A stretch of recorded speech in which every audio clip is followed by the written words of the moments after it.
Shri Raghav Chadha.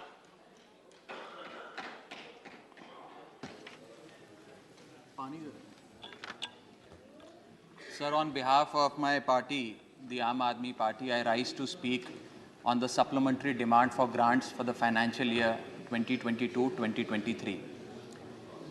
Sir, सरल भाषा में कहूं तो वित्तीय वर्ष की शुरुआत में सरकार को जितना खर्च आवंटित किया गया था वो सारा पैसा खर्च करने के बाद आज अतिरिक्त पैसा मांगने सरकार इस सदन के भीतर आई है। काश ये सुविधा देश के आम आदमी के पास भी होती सर, जो महीने की 25 तारीख को अपना बटुआ खाली देखकर 5 दिन संघर्ष करके 1 तारीख आने की इंतजार करता है। Sir, supplementary demand for grants 2 चीजें में से एक अवश्य दर्शाता है।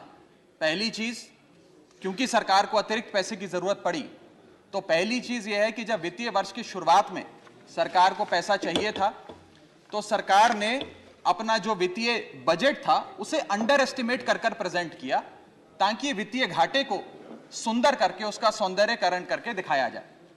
अगर यह नहीं है तो दूसरी स्थिति अवश्य होगी कि सरकार ने अपना बजट पूरी तरीके से मिसमैनेज कर दिया। इन दोनों में से यदि कोई एक स्थिति उत्पन्न होगी, उसी में सरकार को एडिशनल पैसे की अतिरिक्त खर्चे की जरूरत पड़ रही। सर, अतिरिक्त पैसे के लिए सरकार इस सदन के सामने आई है, कोई बात नहीं सर, उस पर चर्चा होगी, लेकिन चर्चा 2 और विषयों पे होनी चाहिए। पहला विषय कि वित्तीय वर्ष की शुरुआत में 40 लाख करोड़ का जो इतना भारी भरकम बजट इस सदन ने सरकार को सैंक्शन किया था, मंजूरी दी थी, उस 40 लाख करोड़ को खर्च करके सरकार ने क्या पाया, क्योंकि भारत देश के आर्थिक इंडिकेटर्स संकट का अलार्म बजा रहे हैं। और दूसरा, आज से 2-3 महीने बाद यहां से 100 मीटर दूर नॉर्थ ब्लॉक में जहां आने वाले वित्तीय वर्ष का बजट बन रहा है, आज ये बहस मैं चाहूंगा आने वाले वित्तीय वर्ष के बजट की भी नींव रखे। और सर, मैं नया सदस्य हैं सदन का एक सुझाव और देना चाहता हूं। हम सारे लोग बजट पे चर्चा उसी समय करते हैं जब बजट प्रस्तुत किया जाता है। हमें सदन में 2 बार बजट पे चर्चा करनी चाहिए। एक बार जब बजट प्रस्तुत हो और विंटर सेशन में 7-8 महीने बीतने के बाद कि उस बजट से देश को हासिल क्या हुआ, मिला क्या, कितनी नौकरियां मिली, क्या बेरोजगारी की दर है, कितनी महंगाई कम है। सर, आज सरकार 3,25,757 करोड़ मांगने इस सदन के भीतर आई है। मैं माननीय वित्त मंत्री जी का ध्यान ये पैसे सैंक्शन करने से पहले और सदन का ध्यान इस पैसे को अनुमति देने से पहले 8 बड़ी बीमारियां जिससे आज भारत देश की अर्थव्यवस्था पीड़ित है, बीमार है, उसकी तरफ करना चाहता हूं। पहली बीमारी है सर बेरोजगारी। इस सरकार ने चुनावों से पहले वादा किया था, भारतीय जनता पार्टी ने वादा किया था कि हम 2 करोड़ नौकरियां हर वर्ष देंगे। सर, नौकरियां तो नहीं आई, लेकिन इस वित्तीय वर्ष में बीजेपी की सरकार ने बेरोजगारी दर को 45 सालों में सर्वाधिक कर दिया। सर, 45 ईयर हाई पे अनएम्प्लॉयमेंट रेट कर दिया। सर, 2014 में जब बीजेपी की सरकार बनी थी, 2014 में जब इनकी सरकार बनी थी, तब देश का बेरोजगारी दर 4.9% था। जब इनकी सरकार बनी थी तो बेरोजगारी दर 4.9% था। आज 8 साल बाद 2022 में यह बेरोजगारी दर 4.9% से बढ़कर 8% पे आ गया है। 8%। और यह तो ऑर्गेनाइज सेक्टर की बेरोजगारी है। अनऑर्गेनाइज सेक्टर के जॉब लॉसेस, एमएसएमई के कारखाने कितने बंद हो गए, उनका घर बिक गया, कारखाने बंद हो गए, उसका तो हिसाब ही सरकार के पास नहीं है। अभी कुछ ही समय पहले लोकसभा में जवाब देते हुए वित्त मंत्री जी ने देश को बताया कि कुल 22 करोड़ आवेदन पत्र भारत सरकार के पास नौकरी मांगने के लिए आए। उन 22 करोड़ आवेदन पत्रों में से आपको जान के चंबा होगा, सरकार ने मात्र 7 लाख लोगों को नौकरी दी। सर, 22 करोड़ आवेदन पत्र के मुकाबले 7 लाख लोगों को नौकरी। सर, हम लोग छाती चौड़ी कर कहते हैं कि हम युवा देश हैं, हम युवाओं का देश हैं, हमें अपने डेमोग्राफिक डिविडेंड पे गर्व है, फक्र है। सर भारत का डेमोग्राफिक डिविडेंड बेरोजगारी के तले दबता जा रहा है, सड़कों पे लाठियां खा रहा है और भारत सरकार डेमोग्राफिक डिविडेंड को डेमोग्राफिक डिजास्टर में तब्दील करती जा रही है। सर ये सच्चाई है आज।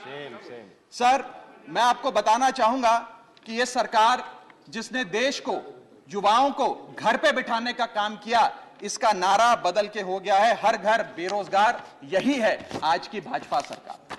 सर मैं दूसरी बड़ी बीमारी जो इस भारत की अर्थव्यवस्था को लगी है उसकी तरफ आपका ध्यान आकर्षित करना चाहूंगा। दूसरी बड़ी बीमारी है सर इन्फ्लेशन, यानी कि महंगाई। इन्फ्लेशन को कहा जाता है sir, inflation is taxation without legislation.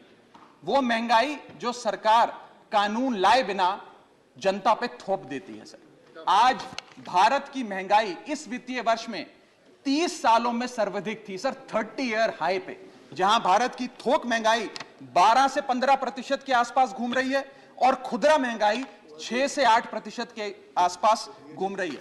वादा किया था सर आय बढ़ाने का, आय तो बढ़ी नहीं, महंगाई बढ़ गई। और सर बढ़ती महंगाई और घटती कमाई के चलते आज देश को आधार कार्ड की नहीं, उधार कार्ड की जरूरत पड़ रही है। देश के आम आदमी को उधार कार्ड की जरूरत है। और सर आज इस बहस को सुन रहे भारत देश के करोड़ों लोगों को मैं कहना चाहूंगा कि यह सरकार आप सबको गरीब कर रही है। गरीब सिर्फ वो नहीं सर जो सड़क पे कटोरा लेकर भीख मांग रहा है, हम सब गरीब हो रहे हैं। गरीब इसलिए हो रहे हैं कि हमारी आमदनी नहीं बढ़ रही, लेकिन महंगाई बढ़ती जा रही है। सर मैं उदाहरण देता हूं, एक शख्स जो 20,000 रुपए महीने के कमाता था और 18,000 रुपए खर्च करता था, वो महीने का 2,000 रुपए बचाता था। आज उसकी आमदनी 20 की 20 है, 20,000 है, लेकिन खर्चा 18,000 से बढ़कर 25,000 करोड़ हो गया। यानी कि 20,000 की आमदनी, 25,000 का खर्च, 5,000 रुपए की नुकसान का खामियाजा का कर्जा देश का एक एक आदमी भुगत रहा है। सर मैं बताना चाहूंगा, सुनिए मेरी बात ध्यान से। जब 2014 में महंगाई का आलम देखिए सर, 2014 में जब यह सरकार बनी थी तो पेट्रोल 55 रुपए प्रति लीटर पे बिकता था, आज पेट्रोल 100 रुपए प्रति लीटर पे बिकता है। डीजल 45 लीटर पे बिकता था, 45 रुपए प्रति लीटर, वो डीजल आज 90 रुपए प्रति लीटर पे बिक रहा है। सर एक गैस का सिलेंडर 400 रुपए का मिलता था बाजार में 2014 में जब इनकी सरकार आई थी, आज वो गैस का सिलेंडर 1100 रुपए का हो गया सर, 1100 रुपए का। दूध 1 लीटर 36 रुपए का मिलता था, दूध आज 60 रुपए प्रति लीटर हो गया है। और सर सीएनजी 40 रुपए प्रति यूनिट प्रति केजी मिला करती थी, आज वो सीएनजी 80 रुपए प्रति यूनिट मिलती है सर। इस सदन में सर जब प्याज,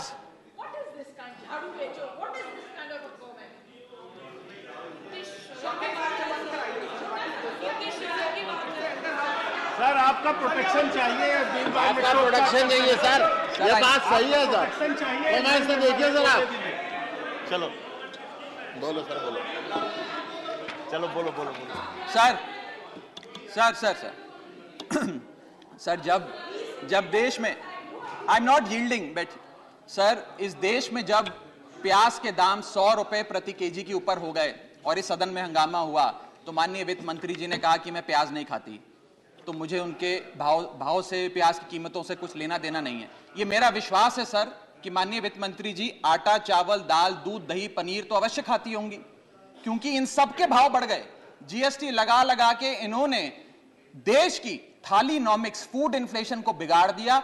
आटा, दाल, चावल, दूध, दही, सबके रेट आज स्काई रॉकेटिंग है सर, आसमान छू रहे हैं। और भारत की फूड इन्फ्लेशन 10% से लेकर 17% के बीच पूरे वित्तीय वर्ष में मंडरा रही है। ये हालात हैं सर भारत की थालीनॉमिक्स की।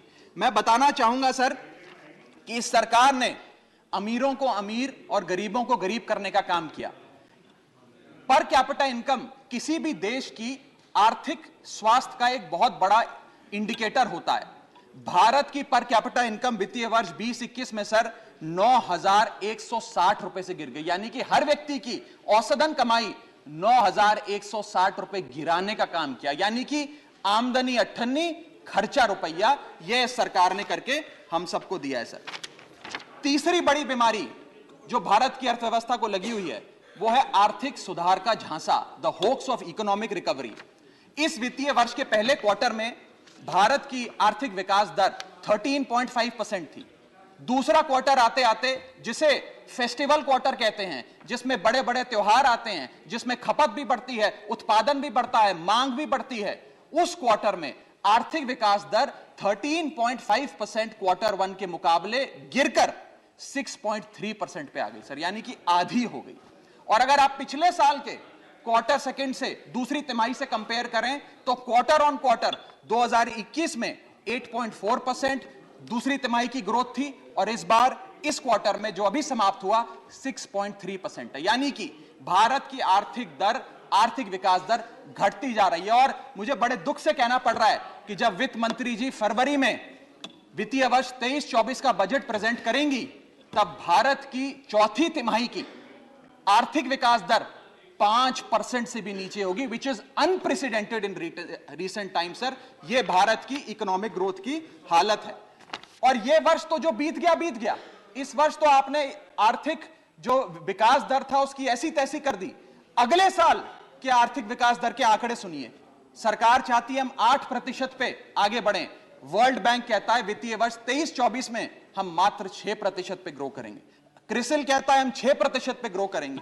ओईसीडी कहता है हम 5.7% पे ग्रो करेंगे। गोल्डमैन सैक्स कहता है हम 5.3% पे ग्रो करेंगे, और आईएमएफ कहता है हम 5.1% पे ग्रो करेंगे। यानी कि भारत की अर्थव्यवस्था में ऊपर जाने की बजाय हमारी व्यवस्था नीचे आ रही है सर। चौथी और एक बड़ी बीमारी जो भारत की अर्थव्यवस्था को लगी है वो है द डेट क्राइसिस। भारत सरकार की देनदारी, भारत सरकार पे चढ़ा बहुत बड़ा कर्ज। सर 1947 से लेकर 2014 तक, यानी कि इन 67 सालों में कई पार्टियों की सरकारें रहीं, केंद्र में कई पार्टियों ने शासन किया। इन 67 सालों में तमाम पार्टियों की सरकारों ने मिलकर कुल कर्जा 55 लाख करोड़ का लिया था, और बीते 8 सालों में 2014 से 2022 में इस बीजेपी की सरकार ने कुल कर्जा 85 लाख करोड़ रुपए लिया।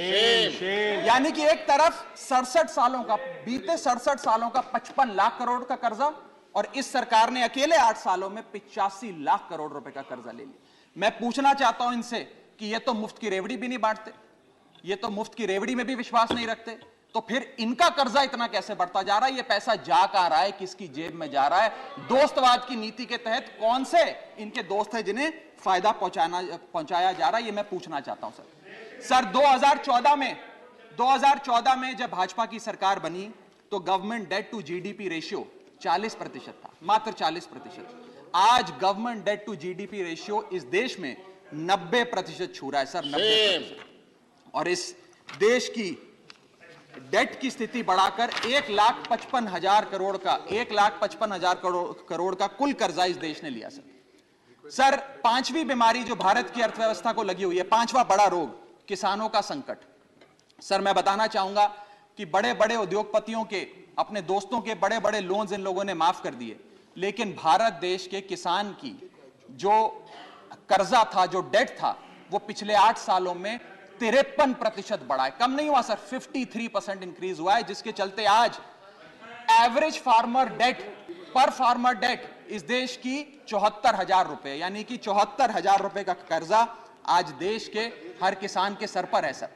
अगर किसान अपना कर्ज का भुगतान नहीं करता तो उसके नाम के नोटिस चिपकाकर किसान की बदनामी करती है यह सरकार, और बड़े बड़े उद्योगपति जो लाखों करोड़ रुपए डकार गए उन्हें बिजनेस क्लास में बिठा के देश से रवाना करती है सर ये सरकार।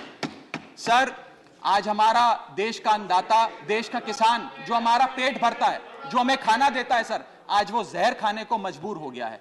एनसीआरबी का डेटा बताता है कि वित्तीय वर्ष 21-22 में 10,851 किसानों ने आत्महत्या करी।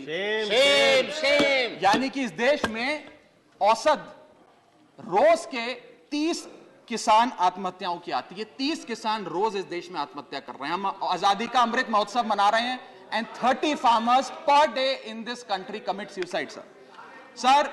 मैं अपने ट्रेजरी बेंचेस पे बैठे मित्रों को यह भी कहना चाहूंगा कि किसान भोला है, भुलक्कड़ नहीं है। वो ये नहीं भूला कि 1 साल आपने उसे खुले आसमान में सड़कों पे आंदोलन करने के लिए उतारा था, जिसमें 800 से ज्यादा किसानों की शहादत हुई सर। और सर किसानों के बारे में मैं एक आपको बड़ी महत्वपूर्ण जानकारी देना चाहता हूं। किसानों की आय दुगनी करने का वादा सरकार ने किया था कि हम बढ़ाएंगे और दुगनी करेंगे। आय दुगनी करना तो छोड़ दीजिए, स्टैंडिंग कमेटी ऑन एग्रीकल्चर की रिपोर्ट बताती है कि 4 से ज्यादा राज्यों में आय बढ़ाना तो दूर, 30% किसानों की आय घट गई सर, बढ़ाना तो दूर की बात। आय किसान की घटाने का काम इन लोगों ने किया, और एक ऐसे दौर में जब भारत की रूरल इन्फ्लेशन भारत की अर्बन इन्फ्लेशन से ज्यादा है, यानी कि गांव में रहना महंगा है शहरों के मुकाबले। सर मैं छठी बीमारी पे आता हूं। जो छठी बीमारी भारत की अर्थव्यवस्था को लगी हुई है सर, वो है प्राइवेट सेक्टर इन्वेस्टमेंट में गिरावट। 2 बड़े फायदे इस सरकार ने कॉर्पोरेट जगत को दिए। पहला, कॉर्पोरेट टैक्स कम करके 30% से घटाकर 22% कर दिया, जिसमें 1.5 लाख करोड़ का फायदा 1.5 लाख करोड़ का फायदा कॉर्पोरेट्स को दिया, और सरकार का हर साल का 1.5 लाख करोड़ का नुकसान कराया। और दूसरा बड़ा फायदा, अपने दोस्तों के उद्योगपतियों के पिछले 5 वित्तीय वर्षों में 10 लाख करोड़ रुपए राइट ऑफ कर देने, वो माफ कर देने। ये 2 बड़े फायदे उन्होंने रियायतें। Honourable member, you have twice made observations अपने दोस्तों के। I have taken note of it. These are one second. Can't you keep your seat?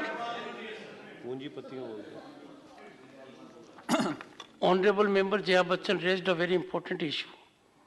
I wanted to reflect to it after you had concluded, but since you have continued with the 2 indiscretions, you need to be careful about it. Okay. Everything which you say here leads to consequences. As regards what the honorable member said, if someone is speaking, where is the occasion to make a shouting of that kind? I deprecate this, whether it is from this side or that side. Thank you, sir. Everyone is entitled to patient hearing, and let us not show aggression except in our thought process. Both sides are there, so be careful about it. Go ahead. Sir ये 2 फायदे पहुंचाने के बाद, corporate जगत को फायदे पहुंचाने के बाद, जब सरकार से पूछा गया कि आपने ये फायदे क्यों दिए, तो सरकार कहती है इससे रोजगार उत्पन्न होगा। रोजगार तो उत्पन्न हुआ नहीं सर। भारत में आज बेरोजगारी की दर 45 साल में सर्वाधिक है। दूसरा, इन्होंने कहा कि वस्तुएं सस्ती हो जाएंगी बाजार में। महंगाई की दर 30 साल में सर्वाधिक है, महंगाई भी कम नहीं हुई। और तीसरी चीज जो सरकार हमें बताती है कॉर्पोरेट जगत को ये फायदे देने के लिए, कि प्राइवेट निवेश इस देश में बढ़ेगा। सर मैं आपको बता दूं कि प्राइवेट निवेश Q1 फाइनेंशियल ईयर 22-23 में 20% से घटा है। प्राइवेट इन्वेस्टमेंट 2022 के अगर आप आंकड़ों की बात करें तो 22% से गिरी है। फॉरेन इन्वेस्टमेंट 59% से घटा है। और GFCF, जिसे ग्रॉस फिक्स्ड कैपिटल फॉर्मेशन कहते हैं, जो इंडस्ट्री का इन्वेस्टमेंट होता है, जो इंडस्ट्री फिक्स्ड कैपिटल में इन्वेस्ट करती है, वो वित्तीय वर्ष 19-20 से लेकर आज तक लगभग सारे क्वार्टर्स में गिरता गया, 1-2 क्वार्टर छोड़ के।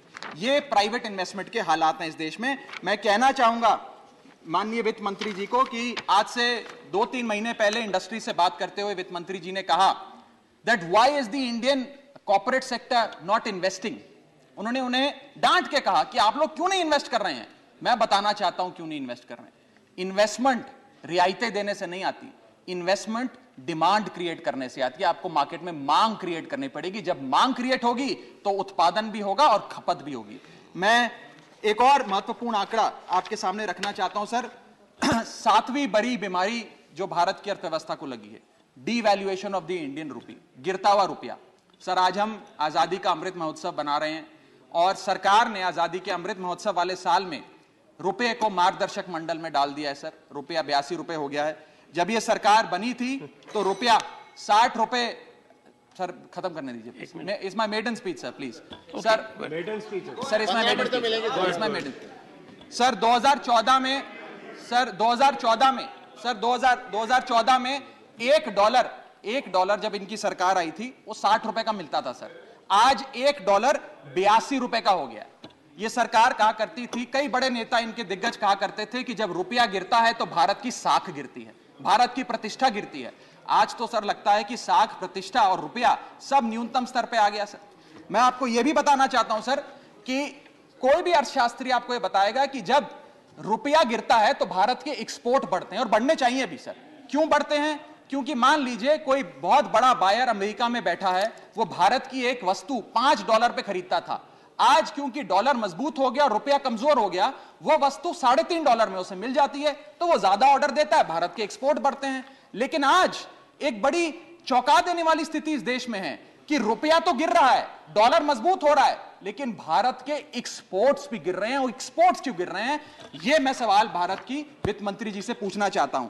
इस ईयर ऑन ईयर आंकड़ों की हम बात करें अक्टूबर 2022 की, तो 16.7% से भारत के एक्सपोर्ट्स कॉन्ट्रैक्ट हुए सर, यानी कि रुपया भी गिर गया और भारत के एक्सपोर्ट्स भी गिर गए। ना खुदा मिला ना विसाले सनम, ना इधर के रहे ना उधर के रहे।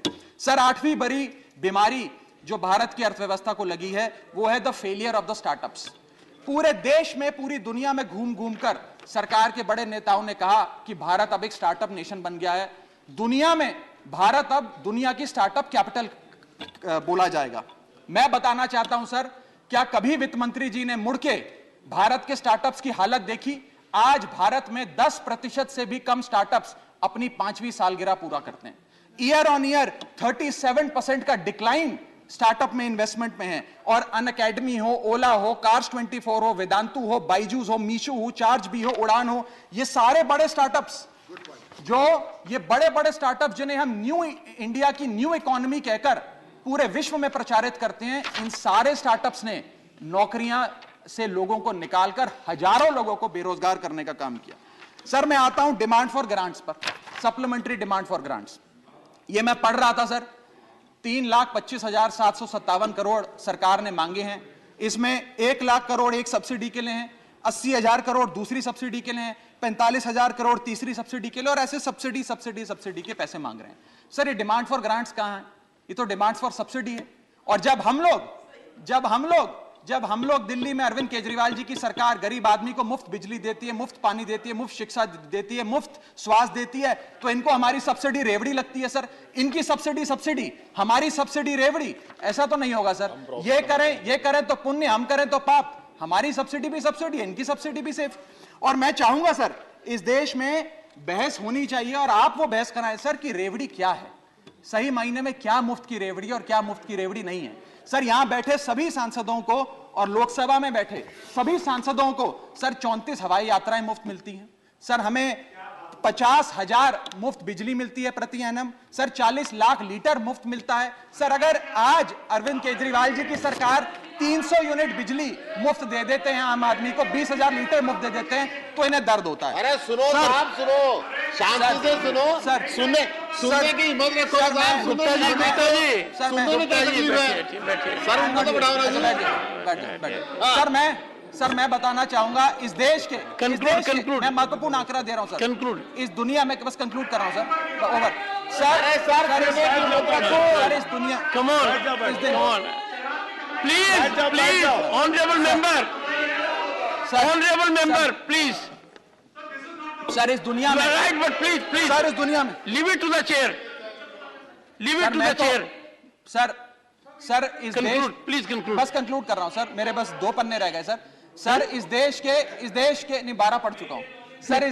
इस दुनिया में 40 ऐसे विकसित देश हैं सर, Conclude now, जो conclude. बस कंक्लूड कर रहा हूं सर। इस दुनिया में 40 ऐसे Middle विकसित speech is देश 15 हैं। minutes only. इस दुनिया 22nd minute. सर बस कंप्लीट कर रहा हूं सर। इस दुनिया में 40 ऐसे विकसित देश हैं जो मुफ्त बिजली, मुफ्त पानी, मुफ्त शिक्षा देते हैं। सर वो इसलिए मुफ्त नहीं देते क्योंकि वो विकसित हैं सर, वो इसलिए दे पाते हैं, उन्होंने ये सारी चीजें मुफ्त देकर ह्यूमन रिसोर्सेज में इन्वेस्ट किया, इसलिए विकसित बने। डॉक्टर सर अंत में मैं कंक्लूड कर रहा हूं सर, आखिरी आइटम पे sir supplementary demand for grants में पढ़ रहा था sir. Supplementary demand for grants के अंदर एक बड़ा दिलचस्प लाइन आइटम है, मैं सबका ध्यान चाहूंगा sir. Sir supplementary demand for grants में एक बड़ा दिलचस्प लाइन आइटम है, मैं पढ़ के सुनाना चाहूंगा। For purchase of land and ready built office accommodation for the enforcement directorate 30 crore rupees. Sir खाली 30 करोड़ रुपए ईडी के लिए, इनका बेस्ट परफॉर्मेंस देने वाला विभाग है, सारे नेताओं को जेल में डाल दिया। इसके लिए तो 30 लाख करोड़ लेना चाहिए, खाली 30 करोड़ से बात नहीं बनेगी। इनको 3 लाख करोड़ लेकर ईडी के थाने हर गली मोहल्ले में खोलने चाहिए और किसी मोहल्ले में कोई विपक्ष का नेता ना बचे, सबको जेल में डालने का काम करना चाहिए सर इन्हें। प्रसन्नता नंदा, सर अंत में, डॉक्टर अंत में। प्रसन्नता नंदा, सर आखिरी पेज है सर, आखिरी लास्ट 2 मिनट सर। सर आखिरी पन्ना है। मेरे 10 सवाल हैं बस सर, लास्ट मेरा पहला सवाल, मैं 10 सवाल वित्त मंत्री जी 30 सेकंड सर 2 मिनट बस 30 मैं सेकंड 10 सवाल पूछ के अपनी बात समाप्त करूंगा। पहला सवाल, does the honourable finance minister know the market price of 1 kg of wheat, 1 kg of rice and 1 liter of milk today?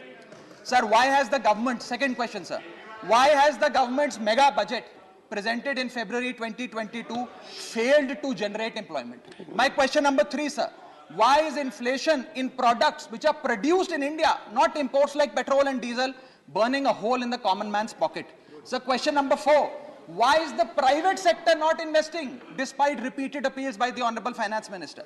Question number 5, how many jobs have been created by way of handing out these favors of tax waivers and debt waivers to the corporate India? Question number 6, why is there a tremendous meltdown in India's new economy, that is the startup economy? Question number 7, how long before the rupee regains its value, sir, or is the government working towards hitting a century with the value of the Indian rupee? So question number 8, if the rupee is weakening, exports should rise. Exports are the second engine of our economy. Why are the exports falling? Question number 9, given the sad plight of Indian economy, where the growth rate is lesser than the inflation rate, has India formally entered stagflation? Conclude. And my last question is, when will the government reduce the tax burden on the common man, that is the GST? Dr. Thank you, sir. Prasant Nanda, Dr. Prasant Nanda.